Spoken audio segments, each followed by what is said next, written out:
Competition में कुछ exam में पूछे गए प्रीवियस ईयर पेपर में क्वेश्चन जो कि साइंस के, वो हम इंपॉर्टेंट क्वेश्चन आपके पास लेकर आए हैं और हम शुरुआत करेंगे आज फर्स्ट क्वेश्चन से। फर्स्ट क्वेश्चन क्या है हम देख लेंगे। यस, फर्स्ट क्वेश्चन है परमाणु के मूल कण कौन से हैं। परमाणु के मूल कण कौन से हैं? पहले परमाणु के मूल कण फर्स्ट हमने देख रखा है, ये क्या है भाई? न्यूक्लियस। न्यूक्लियस, इसके अंदर क्या होता है भाई? तो न्यूट्रॉन एंड प्रोटॉन होता है, न्यूट्रॉन एंड प्रोटॉन होता है। और इलेक्ट्रॉन जो है इसकी बाहरी कक्षाओं में क्या करते रहते हैं? रिवॉल्व करते रहते, घूमते रहते हैं। तो इसमें पूछ रखा है कि परमाणु के मूल कण कौन से हैं। तो मूल कण कौन से हैं? न्यूट्रॉन, प्रोटॉन और इलेक्ट्रॉन। तो ऑप्शन कौन सा है भाई? Neutron, proton, electron. तो ऑप्शन सी करेक्ट है इसका, ठीक है ना। इलेक्ट्रॉन इसमें क्या होता है? तो माइनस यानी कि ऋणात्मक, और प्रोटॉन पॉजिटिव होती है, और यहां पे न्यूट्रॉन जो होता है वो उदासीन होता है, ठीक है ना। तो इसका ऑप्शन कौन सी करेक्ट है। नेक्स्ट क्वेश्चन है भाई, तीर चलाने वाली झुकी कमान में कौन सी ऊर्जा होती है? तो तीर चलाने वाली झुकी कमान में कौन सी ऊर्जा होती है? तो इसमें पोटेंशियल एनर्जी होती है। क्या होती है? Potential energy. क्या होता है कि तीर को जब छोड़ते हैं तो ऊर्जा संग्रहित हो, कौन ऊर्जा? पोटेंशियल एनर्जी संग्रहित होके किसमें परिवर्तित हो जाता है? काइनेटिक एनर्जी में, तब तीर छूटता है। तो ऑप्शन इसका बी क्या है? करेक्ट है। नेक्स्ट,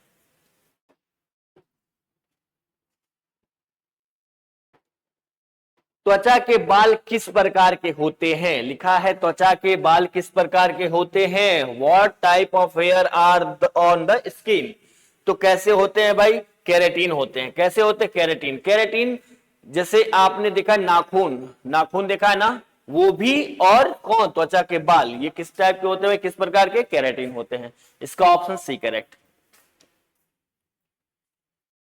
नेक्स्ट, हेपेटाइटिस किस अंग को प्रभावित करता है? हेपेटाइटिस, हेपेटाइटिस लीवर को, लीवर यानी कि यकृत को प्रभावित करता है। नेक्स्ट क्या है भाई? नेक्स्ट क्वेश्चन देख लेते हैं।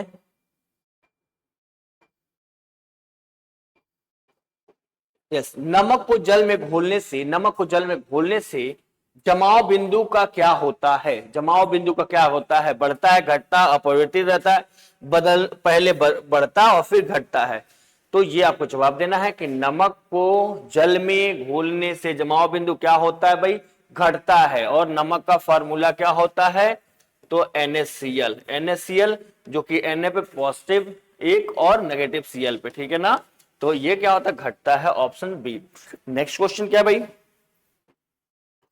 नेक्स्ट क्वेश्चन कह रहा है कि पृथ्वी पर ऋतुओं में परिवर्तन का कारण होता है। ऋतुओं में परिवर्तन का कारण क्या होता है? तो पृथ्वी पर ऋतुओं का कारण भाई आपको पता है कि रेगुलेशन होता है, परिक्रमा होता है। सूर्य के चारों तरफ पृथ्वी क्या करता है? रिवॉल्व करता है, रेवोल्यूशन करता रहता है, यानी परिक्रमण करता रहता है। तो इसका ऑप्शन क्या है? B correct. नेक्स्ट क्या है भाई? पत्ती का वह भाग जो तने से जुड़ा होता है क्या कहलाता है? पत्ती का वह भाग जो किसी तने से जुड़ा होता है उसको क्या कहते हैं? हम पर्वृत्त कहते हैं, इसको पेटिवोल कहते हैं। फर्स्ट ऑप्शन ए जो कि करेक्ट है। नेक्स्ट क्या है भाई? वायुमंडलीय दबाव को मापने के लिए कौन सा यंत्र प्रयोग होता है? वायुमंडलीय दबाव, ठीक है ना, यानी एटमॉस्फेरिक प्रेशर को मापने के लिए किसमें? इसको हाइग्रोमीटर, नहीं, हाइग्रोमीटर वर्षा वगैरह को नापते हैं, जिसको बोलते हैं आर्द्रता बोल सकते हैं। इसको नापने का काम किसका है भाई? हाइग्रोमीटर का। एनीमोमीटर क्या है और बैरोमीटर क्या है और ये सेक्सटेक्स क्या है, ये बताना आपको, ठीक है ना। तो एनीमोमीटर, एनीमोमीटर और बैरोमीटर और सेक्सेंट। हाइग्रोमीटर आर्द्रता यानी कि वर्षा वगैरह मेजर करने के लिए, चलिए, और सेक्सेंट इसको कहते हैं कि दो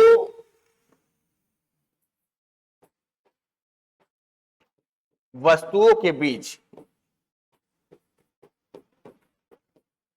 के कोण को, दो वस्तुओं के बीच के कोण को मेजर करने का काम किसका है? सेक्सटेक्स का। और बैरोमीटर एटमॉस्फेरिक प्रेशर बैरोमीटर,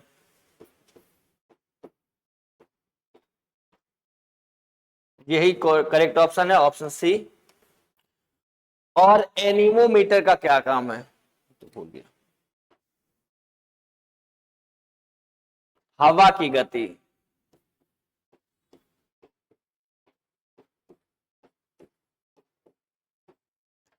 देख लेंगे इस क्वेश्चन में वायुमंडलीय दबाव को मापने के लिए कौन सा यंत्र का प्रयोग होता है। हाइग्रोमीटर आर्द्रता यानी वर्षा वगैरह को मेजर करने के लिए, एनीमोमीटर हवा की गति, और बैरोमीटर ये atmospheric pressure. Atmospheric pressure and sextant किसके लिए, दो वस्तुओं के बीच का कोण मेजर करने के लिए। तो नेक्स्ट क्वेश्चन पे चलते हैं भाई। भौतिक विज्ञान में न्यूटन का पहला नियम किससे संबंधित है। तो पहला नियम क्या है भाई, कि कोई भी ऑब्जेक्ट तब तक अपनी विरामावस्था में रहती है जब तक कोई उस पर एक्सटर्नल फोर्स ना लगाया जाए। ये पहला नियम कहता है, जो कि जड़त्व का भी नियम यही कहता है। लॉ ऑफ इनर्शिया बताता है कि जब तक किसी ऑब्जेक्ट पे एक्सटर्नल बल ना लगाया जाए तब तक वो क्या होता है, विरामावस्था में ही रहेगी, या फिर जिस गति में है उसी गति में रहेगी। शुद्ध जल की प्रकृति कैसी होती है। शुद्ध जल की प्रकृति, एक तो पहले बता दूं, जो पीएच स्केल होता है, पीएच स्केल, तो पीएच स्केल पे कितना लिखा था, 0 से 14, 0 से 14 होता है।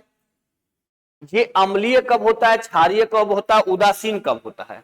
अम्लीय अगर 7 से कम हो तो ये होता है अम्लीय, 7 से कम हो तो अम्लीय होता है, एसिडिक होता है। 7 से अधिक हो तो ये होता है क्या भाई, क्षारीय। और 7 होगा तो ये क्या हो जाएगा, उदासीन हो जाएगा, जो कि शुद्ध जल की पीएच क्या होती है, 7 होती है। तो यहां पे उदासीन इसका correct answer, option C. Next question क्या भाई, भारत का दूसरा परमाणु परीक्षण किस नाम से जाना जाता है। स्माइली बुद्धा, शक्ति, अग्निपथ, परम शक्ति। इसमें बताना है, ये राजस्थान में, ठीक है ना, ये कब हुआ था, कहां पे, राजस्थान में, ठीक है ना, राजस्थान में हुआ था। कब हुआ था ये हम बताएंगे। और कह रहा कि दूसरा परमाणु परीक्षण किस नाम से, तो नाम इसका क्या है भाई, शक्ति नाम है, नाम है शक्ति। और बाकी आप जवाब देंगे इसका, राजस्थान में हुआ था, ठीक है ना। और किस प्रधानमंत्री के नेतृत्व में हुआ था, तो अटल बिहारी वाजपेयी के नेतृत्व में ये हुआ था, ठीक है ना, कहा, राजस्थान में। और परमाणु परीक्षण दूसरा वाला का नाम क्या है, शक्ति। नेक्स्ट, धन्वंतरी पुरस्कार किस क्षेत्र में दिया जाता है। धन्वंतरी पुरस्कार, तो धन्वंतरी पुरस्कार जो है चिकित्सा, साहित्य, खेल और शिक्षा बोल रहा है किसमें दिया जाता है। तो धन्वंतरी किसमें दिया था, चिकित्सा में। अच्छा, चिकित्सा में किसको मिलता है भाई, तो चिकित्सा में आयुर्वेद, जो आयुर्वेद में क्या हो, कोई असाधारण काम किया हो, उसे मिलता है क्या, धन्वंतरी पुरस्कार। नेक्स्ट क्या है भाई, नेक्स्ट, पर्यावरण संरक्षण अधिनियम कब पारित हुआ था। व्हेन वाज पर्यावरण क्या है भाई, पर्यावरण संरक्षण अधिनियम कब पारित हुआ, ये 1986 हुआ था। 1986 कब, नवंबर में, हाँ नवंबर में 1986 में पर्यावरण,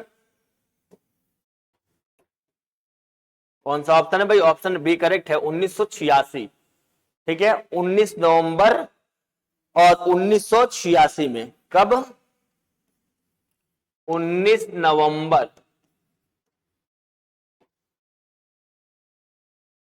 नवंबर 1986 को पारित हुआ, ठीक है ना। नेक्स्ट क्वेश्चन क्या है भाई, हरित गृह प्रभाव शब्द किससे दिया गया है, फूरियर, गैलीलियो, हैसन और न्यूटन। तो करेक्ट आंसर कौन है भाई, फूरियर। करेक्ट आंसर कौन है भाई? फूरियर है इसका correct answer. Fourier option A correct है। नेक्स्ट देख लेते हैं भाई, नेक्स्ट क्या है भाई? रात की रानी। रात की रानी किस खगोलीय पिंड को कहा जाता है? तारा, मंगल, चंद्रमा और पृथ्वी। तो रात की रानी कौन है भाई? चंद्रमा। पता है ना चंद्रमा क्या होता है? बहुत तगड़ा चमक होता है इसको। इसको पूर्णिमा के समय जो है ना, पूर्णिमा के समय पृथ्वी की सतह पे सबसे ज्यादा चमक आती है इस पे, ठीक है ना। तो वहां पे इसका दूसरे नाम से एक जानते, दूधिया। किस नाम से इसको जानते हैं? दूधिया, ठीक है ना। रात की रानी और एक दूधिया नाम से भी जानते हैं, वो क्या है? चंद्रमा। ऑप्शन सी करेक्ट है इसका। नेक्स्ट, कौन से विटामिन वसा में घुलनशील होते हैं? Which vitamin are fat soluble? कौन सा है भाई? A B C D, B C B one B two, C K A, D E के ए। तो ऑप्शन कौन सा है भाई? ये देख लो, डी ई के, मतलब ऑप्शन डी करेक्ट है। ए डी ई और के, ये क्या होते हैं, कहां सॉल्युबल होते हैं भाई? तो फैट, वसा में। और ए, बी और सी, बी और सी कहां होते हैं भैया? जल में, ये पानी में घुलनशील होते हैं। बी और सी किसमें? पानी में घुलनशील होते हैं। और ए डी ई के कहां होते सॉल्युबल भाई? तो बोल रहा है फैट में, वसा में। तो करेक्ट ऑप्शन कौन सा है भाई? इसका डी। नेक्स्ट, कैंसर के इलाज में प्रयुक्त रेडियो आइसोटोप कौन सा है? तो कौन सा है भाई? Iodine 131, uranium 238, cobalt 60 and carbon 14। इसका करेक्ट ऑप्शन कौन सा है भाई? कोबाल्ट। कोबाल्ट जो है कि 60, कोबाल्ट 60 कैंसर के इलाज में प्रयुक्त रेडियो आइसोटोप है, ठीक है ना। Next, rocket. रॉकेट को पता ही है कि भाई नीचे से गैस छोड़ता है तभी तो रॉकेट ऊपर जाता है। रॉकेट नादीन आधारित है, संवेग संरक्षण, ऊर्जा संरक्षण, द्रव्यमान संरक्षण, ये आपको बताना है भाई। कौन सा है रॉकेट? किसका? तो संवेग संरक्षण के, यानी ऑप्शन ए, जिससे क्या होता है कि रॉकेट गैस छोड़ती है, गैस छोड़ने के बाद से क्या होता है? ऊपर की तरफ जाती है। Next, what is the quantity of magnetic flux? Magnetic flux को हम लोग 5B से डिनोट करते हैं। किससे डिनोट करते हैं भाई? 5B। 5B फॉर्मूला होता है बी ए, अगर एंगल है तो कॉस थीटा, एंगल है तो कॉस थीटा। ये कह रहा है कि what is the quantity of magnetic flux? Magnetic flux की क्वांटिटी कैसी होती है? स्केलर होती है या फिर वेक्टर होती है? स्केलर क्वांटिटी वो होती है जिसमें ओनली मैग्नीट्यूड होता है, डायरेक्शन नहीं होता है, वो स्केलर कहलाती है। और वेक्टर जो होता है मैग्नीट्यूड के साथ साथ डायरेक्शन भी होता है, वो कहलाता है हमारा वेक्टर। तो इसमें करेक्ट ऑप्शन क्या है भाई? स्केलर। तो चुंबकीय फ्लक्स कैसी राशि है? स्केलर है। स्केलर मतलब क्या होता है भाई? अदिश राशि है। नेक्स्ट क्या है भाई? Yes, which is the depend upon the law of Faraday? Faraday के किस नियम पर निर्भर करती है? फैराडे के नियम।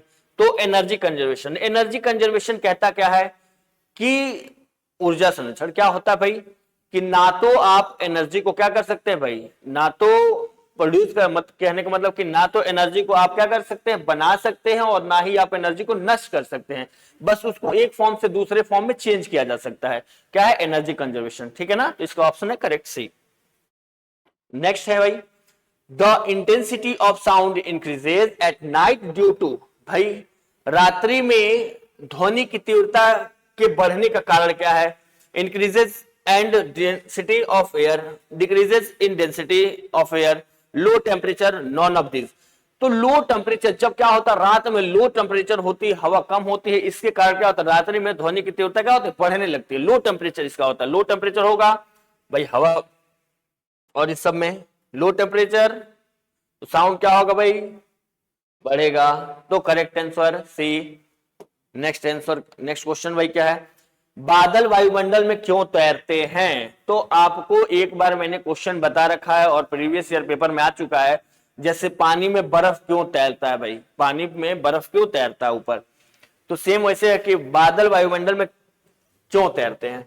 अधिक ताप के कारण नहीं, अधिक दाब के कारण बिल्कुल नहीं, वायु प्रवाह के कारण नहीं, क्या होता है कम घनत्व के कारण। जब क्या होता है कि लो डेंसिटी होगा ना, लो डेंसिटी होगा, इसके कारण क्या होगा, बादल वायु में, वायुमंडल में क्या करेंगे, तैरेंगे। अच्छा, सेम इसी तरीके से लो डेंसिटी होने के कारण पानी में बर्फ क्या होता है, तैरता रहता है। नेक्स्ट क्वेश्चन क्या भाई, वायु की क्षैतिज गति से उष्मा का संचार क्या कहलाता है। What is the horizontal transfer of heat by air call, क्या कहते हैं, तापीय प्रसार, संवहन और चालन और विकिरण, क्या कहते हैं बेटा, ये तो संवहन कहते हैं। किसको, वायु की क्षैतिज गति से उष्मा का संचार क्या कहलाता है, संवहन कहलाता है। नेक्स्ट क्या है भाई क्वेश्चन, कौन सा नियम प्रदीप्त से संबंधित है, लेवेट का नियम। किसका नियम भैया, लेवेट का नियम, बायल्स नियम, न्यूटन और ओम्स लॉ। ओम्स लॉ आपको पता है, V इक्वल आई आर, ठीक है ना, V equal I R, Ohm's law, Newton का 3 नियम, ठीक है ना, फर्स्ट सेकंड थर्ड। फर्स्ट क्या कहता है भैया, फर्स्ट यही कहता है कि जब तक किसी वस्तु पे हम बल ना लगाएं, एक्सटर्नल बल ना लगाए, तो अपनी विरामावस्था में तो विरामावस्था में, गति में तो गति में रहेगी, ठीक है। दूसरा कहता है F बराबर m में, फॉर्मूला बताता है। और तीसरा क्या कहता है भाई, कि जितना बल अगर हम आगे की तरफ लगाते हैं, सेम बल पीछे की तरफ लगता है, वो क्या कहलाता है, ओम, ये न्यूटन का तीसरा नियम, ठीक है। तो ये इसका करेक्ट आंसर क्या है, लेबर्ट का नियम, जो है कि करेक्ट ऑप्शन ऑप्शन डी। पक्षियों में आमतौर पर कितने अंडाशय होते हैं, 1 2 3 4, 1 2 3 4। तो पक्षियों में अंडाशय कितने होते हैं भैया, तो 1 होते हैं। तो आज के लिए इतना ही क्वेश्चन, और नेक्स्ट क्लासेस में हम और क्वेश्चन के साथ मिलेंगे आपसे। आज के लिए थैंक यू सो मच।